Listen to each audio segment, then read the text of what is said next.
Hello dear students, आज class 5 का chapter number 1 social science का हम लोग आज रीडिंग करेंगे, जिसका हेडिंग है ग्लोब्स एंड मैप्स, यानी कि ग्लोब और नक्शों। जिसका कुछ हमने इंपॉर्टेंट वर्डिंग नोट की है, आप लोग अपने कॉपी में राइट कर लें। एक स्क्रीनशॉट भी ले लीजिएगा। सबसे पहले है सोशल साइंस, जो सामाजिक विज्ञान होता है। वो असल में होता क्या, हम लोग तो जानते हैं कि सोशल साइंस हम लोग पढ़ रहे हैं, लेकिन ये असल में होता क्या है उसके बारे में हम लोग क्लास 5 में डिटेल से पढ़ेंगे। तो इसमें बोल रहा है social science is a branch in which we have to study about past times, history, geography, civics and economic development of country. यानी कि जो सामाजिक विज्ञान एक ऐसी शाखा है जिसमें हम बीते हुए कल, इतिहास, भूगोल, नागरिक शास्त्र और आर्थिक रूप से भारत का विकास हो, उसे हम लोग सोशल साइंस कहते हैं, यानी कि सामाजिक विज्ञान। हिस्ट्री, जैसे कि पहले कैसे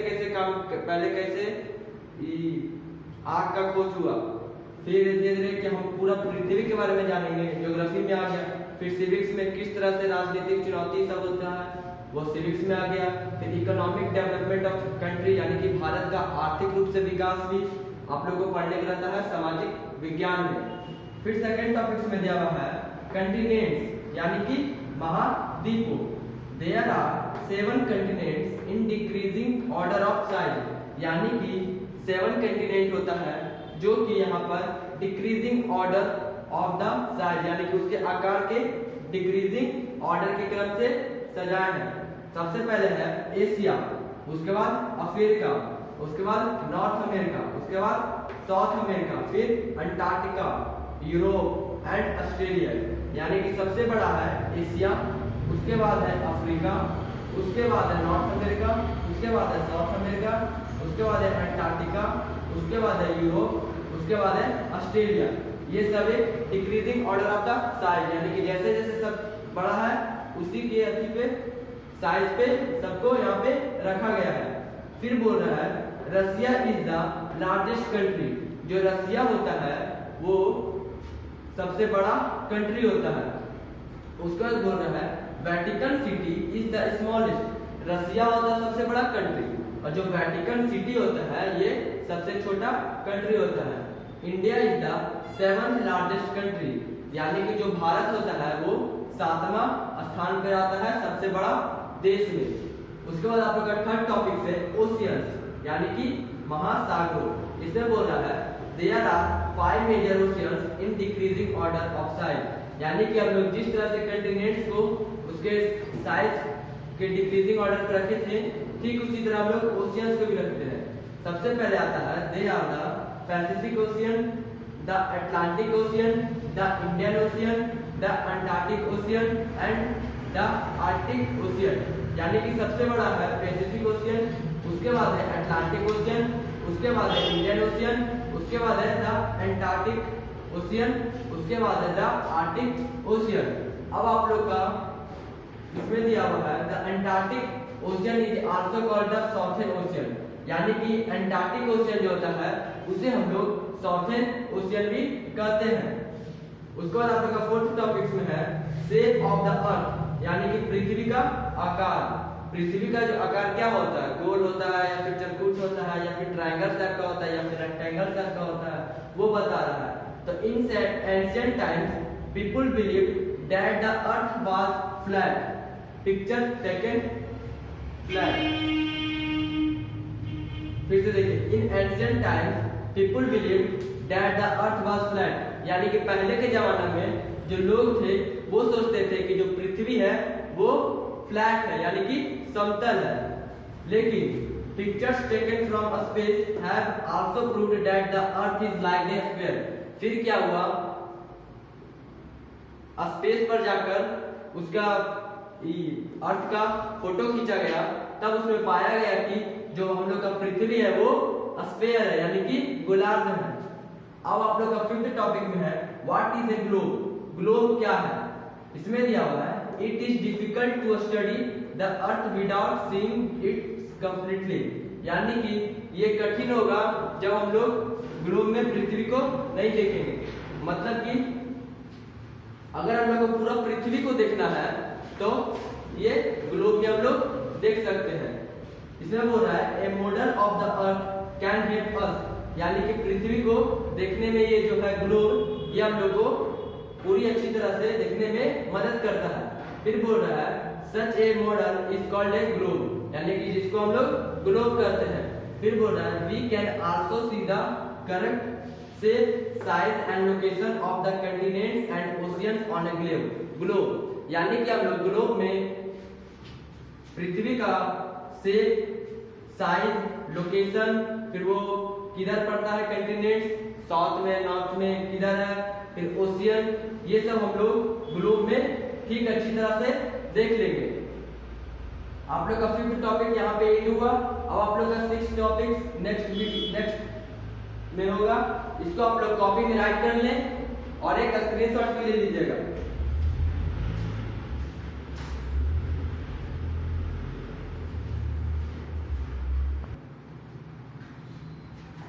अब आप लोग का 6th टॉपिक में है मैप्स, यानी कि नक्शे। इसमें दिया हुआ है a map is a representation of the earth surface or part of it on a flat surface, यानी कि मैप हम लोग को क्या चीजें मदद करता है, जैसे कि पृथ्वी का प्रदर्शन हो गया, उसका सतह, ये सब को देखने के लिए फ्लैट, ये सब को देखने के लिए मैप हम लोग को मदद करता है। अब सबसे पहले हम लोग को मैप तो जानते क्या होता है, नक्शा। एक जगह से दूसरे जगह भी किसी को जाना हो और रास्ता नहीं मालूम चले तो मैप की मदद से वो जा सकता है। तो सबसे पहले मैप का मतलब क्या होता है, मैप का वर्ड का मतलब क्या होता है। The map comes from the Latin word mappa, यानी कि मैप जो होता है उसका लैटिन नेम है मैपो, विच मीन्स ए नैपकिन, जिसको हम लोग नैपकिन के नाम से जाने जाते हैं। We can draw maps on a flat surface to show continents, countries, cities and even a neighbourhood, यानी कि हम लोग फ्लैट सरफेस, यानी कि हम लोग समतल सतह पर हम लोग जो मैप पाते हैं, इंडिया का मैप हो गया, पूरा ओशियन का हो गया, कंटिनेंट का हो गया, वो हम लोग क्यों पाते हैं, तो उसमें हम लोग पाते हैं तो क्या क्या चीज उसमें हम लोग दर्शाते हैं, पूरा मैप का बोला फुल टू फुल मैप, तो उसमें हम लोग कंटिनेंट दर्शाते हैं, कंट्रीज दर्शाते हैं, सिटीज हो गया, फिर नेबरहुड यानी कि जो भारत है उसका पड़ोसी हो गया, नेपाल हो गया, अफगानिस्तान हो गया, पाकिस्तान हो गया, ये सब हो गया, ये सब हम लोग मैप में दर्शाते हैं।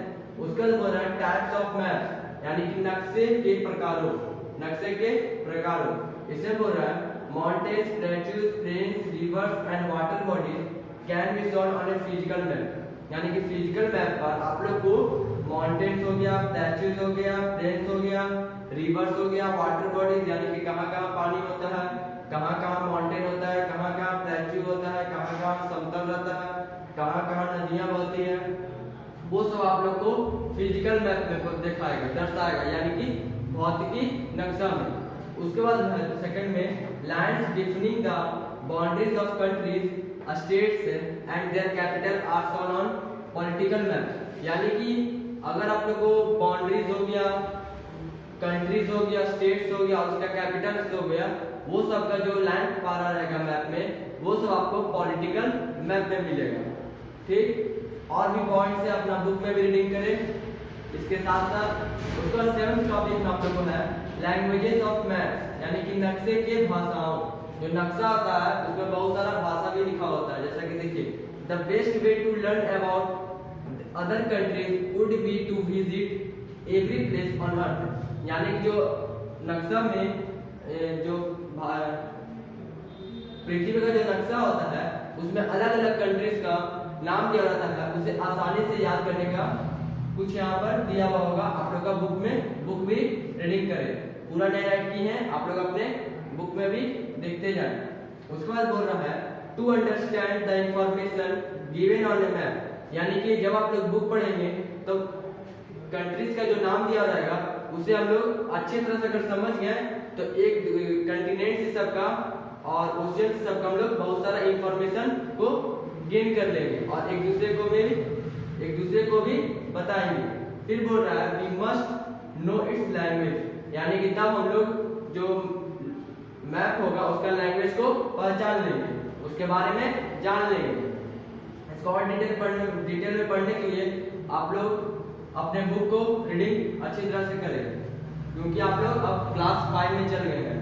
उसके बाद बोल रहा है टॉपिक नंबर 8 में डायरेक्शन यानी कि दिशा। While going to school from your house, मान के चलो कि तुम्हारा घर से अगर स्कूल तुम जा रहे हो तो यू कैन गो इधर राइट टू लेफ्ट, तब तुम लोग को राइट टू लेफ्ट जाना होगा।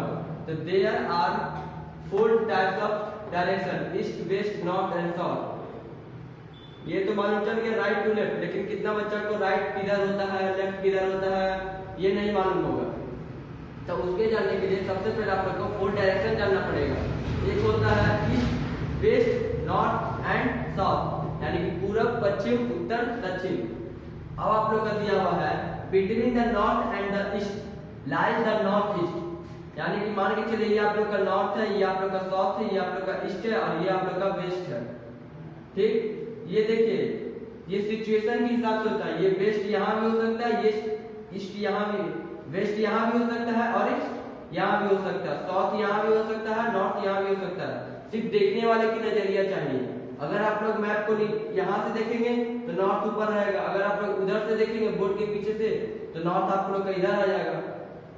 इसमें कुछ गलती नहीं होता है। Between the north and the east, यानी कि ये नॉर्थ है और ये ईस्ट है, ये दोनों के बीच में जो है इसको हम लोग क्या बोलेंगे नॉर्थ ईस्ट, यानी कि NE।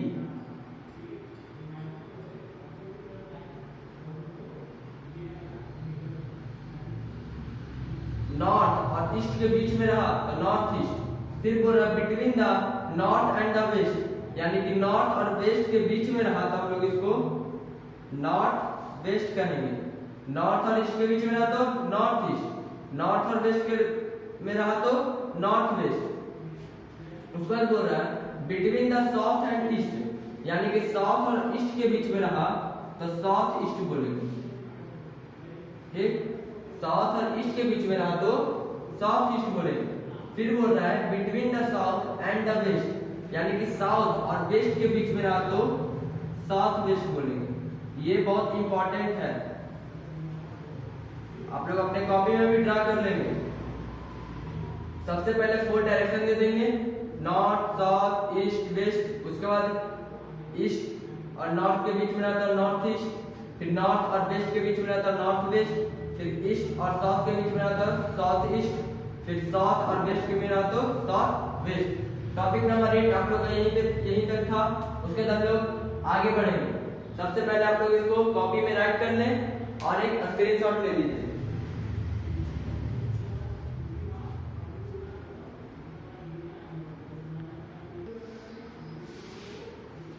अब आप लोग का 9th टॉपिक में स्केल यानी कि पैमाना। The earth is very big, यानी कि जो हम लोग का पृथ्वी है वो बहुत ही बड़ा है। It is not possible to show the actual size of the earth on a map, यानी कि हम लोग नक्शा पर एक्चुअल साइज पृथ्वी का नहीं देख सकते हैं, वो पॉसिबल ही नहीं है क्योंकि हम लोग का जो अर्थ है वो बहुत ही बड़ा है। ये है स्केल। उसके बाद नेक्स्ट टॉपिक में आप लोग को दिया हुआ है साइन एंड सिंबल्स, यानी कि चिन्हों, साइंस एंड सिंबल्स, यानी कि चिन्हों एवं प्रतीकों। There is not enough space on a map to show mountains, rivers, lakes, beaches, dams, temples, churches and railway tracks। यानी कि जो मैप होता है उस पे इतना जगह नहीं होता है कि हम लोग उसमें माउंटेन्स हो गया, रिवर्स हो गया, लैक्स हो गया, ब्रिज हो गया, डैम्स हो गया, टेम्पल्स हो गया, चर्च हो गया एंड रेलवे ट्रैक्स ये सब दर्शा सके। ठीक, इसीलिए बोल रहा है different signs and symbols are used to give information on a map, यानी कि हम लोग फिर क्या करते हैं क्योंकि इतना सारा जगह नहीं मिलता हम लोग को मैप पे, तो हम लोग क्या करते हैं मैप पर कुछ चिन्ह या फिर सिंबल के द्वारा हम लोग बताते हैं। जैसा कि देखिए फॉर एग्जांपल लेते हैं, किस तरह से बताते हैं तो a city is marked by a small circle, यानी कि मान के चलिए कि ये आप लोग का मैप है, भारत का नक्शा है,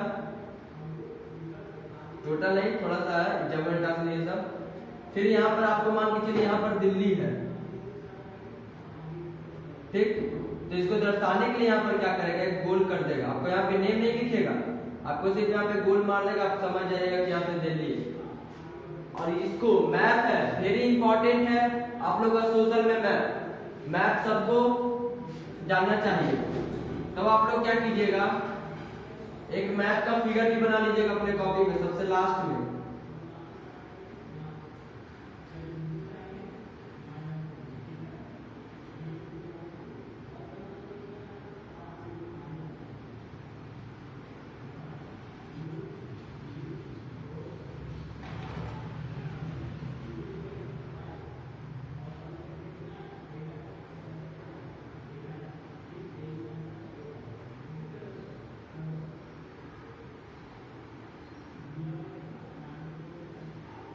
आप लोगों से इसे अपने कॉपी में पूरी अच्छी तरह से बना लेंगे।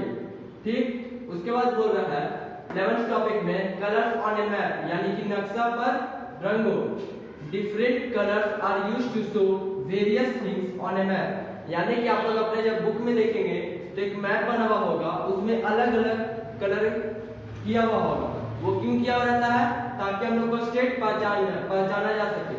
मान के चलिए यहाँ पर रेड है, सब जगह रेड है, तो हम लोग कंट्री को ठीक तरह से नहीं पहचान पाएंगे, स्टेट को ठीक तरह से नहीं पहचान पाएंगे, इसीलिए उसमें कलर कर दिया जाता है। जैसा कि देखिए कुछ एग्जांपल में, प्लेन्स और land lowlands are shown in shades of green, यानी कि जो समतल होगा और जहां पे लोलैंड्स होगा वहां पर जो उसका फिगर में जो दर्शाया जाएगा वो ग्रीन कलर से कर दिया जाएगा। मान के चलिए कि यहाँ पर पूरा समतल रहता है, तो यहाँ पर क्या होगा, हरा कलर से ग्रीन कलर से ऐसे ऐसे कर दिया जाएगा। यहाँ पे है, यहाँ पे ऐसे ऐसे कर दिया कलर, यानी कि नक्शा पर कलर चढ़ा दिया। फिर बोल रहा है highlands are shown in shades of brown, मान के जहाँ पे पहाड़ी इलाका है तो वहां पे क्या करेंगे, जैसे कि मान के चलिए यहाँ पे पहाड़ी इलाका है, झारखंड ये सब में पहाड़ी इलाका है, तो ब्राउन कलर होता है, उसमें से जैसे इसमें कलर कर देगा। इसी तरह से आप लोग का बुक में इस तरह से दिया हुआ रहता है। आप लोग का लास्ट टॉपिक यही था, और लास्ट में आप लोग का इंडिया मैप बना हुआ रहना चाहिए सबका कॉपी में। अब आप लोग का होमवर्क है, इसके साथ साथ आप लोग अपना बुक भी अच्छी तरह से रीडिंग करते रहे। आप लोग का होमवर्क है do make objective and tick the question answer of lesson 1। Lesson 1 का ऑब्जेक्टिव, जितना भी ऑब्जेक्टिव है टोटल और क्वेश्चन आंसर अपने बुक में सब कोई टिक लगा लेंगे। Thank you.